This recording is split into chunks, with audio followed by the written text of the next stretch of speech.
worthy of our combined preservation efforts.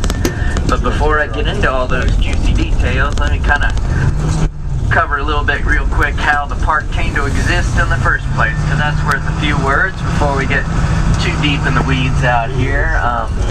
The park was created by act of Congress as the 370th unit of the National Park Service on November 12th, 1996. And it stands out, as all national parks do, in its own special way.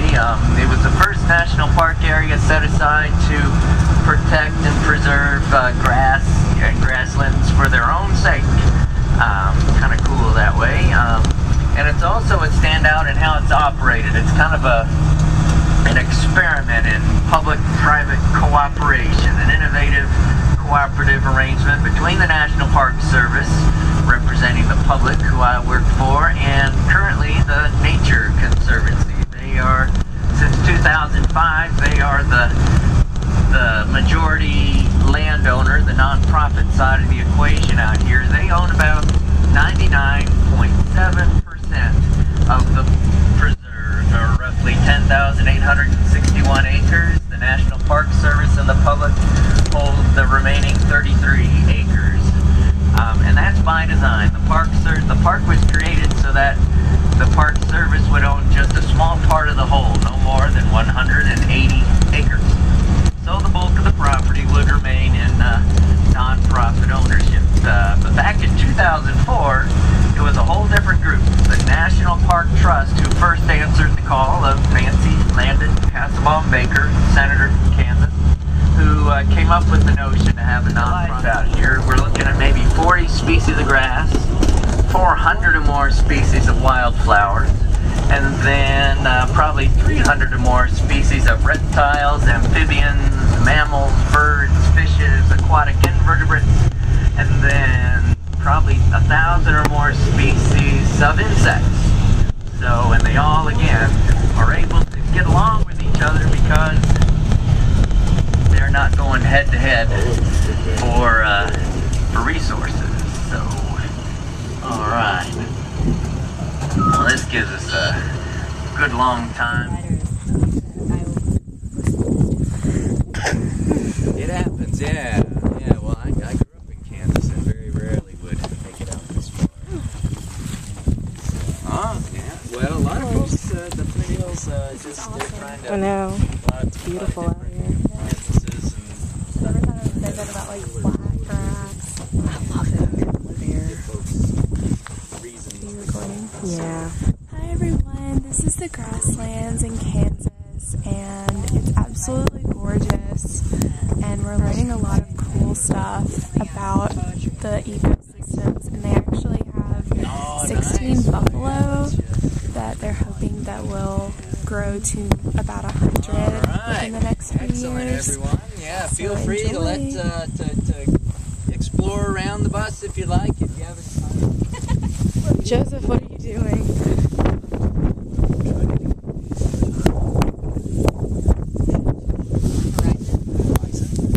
Like, so I was thinking about just like the grass level stuff.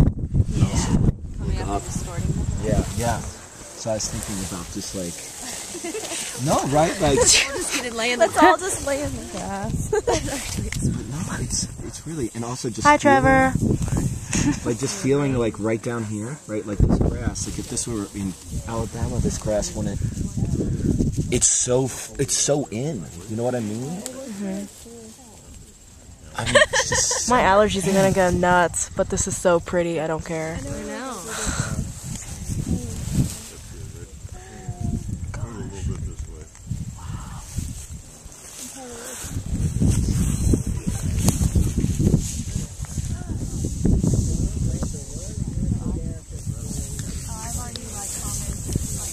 Commentated on one of Nadia's.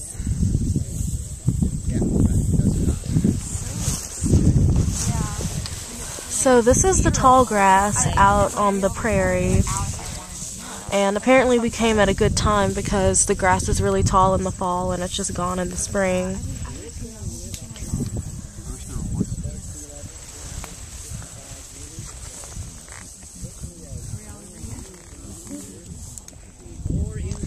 It's weird to say that the grass out here is so cool, but it is. Like, this tall grass, the roots are really sturdy. They run, I want to say, like 10 inches deep, 10, 15 inches deep, and all year long they just get their strength from the nutrients that they absorb and just hold it tight down in their roots. And then they just wait for a rainy day to get more strength and refuel and regrow.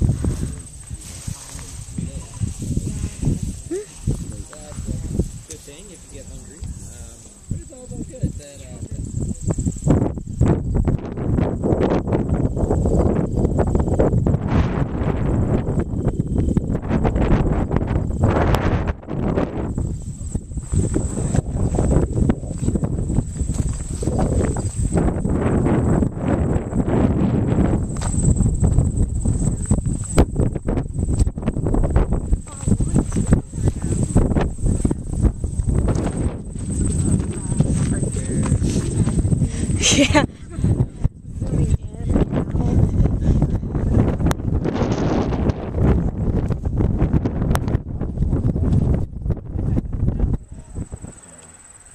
We are out on a hike to that house back in the distance. Now we're up here. Somebody touched those plants.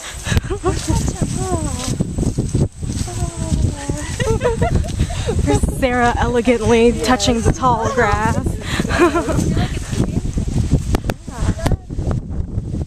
Pretty.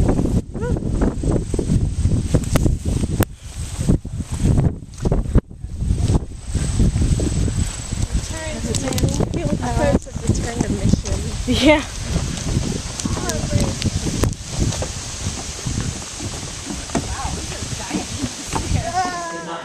These were kids that were farm kids and ranch kids. They had watched hundreds of calves being born, colts being born, chicken, whatever. You know, This is the Lower Fox Creek Schoolhouse. It's like just one room.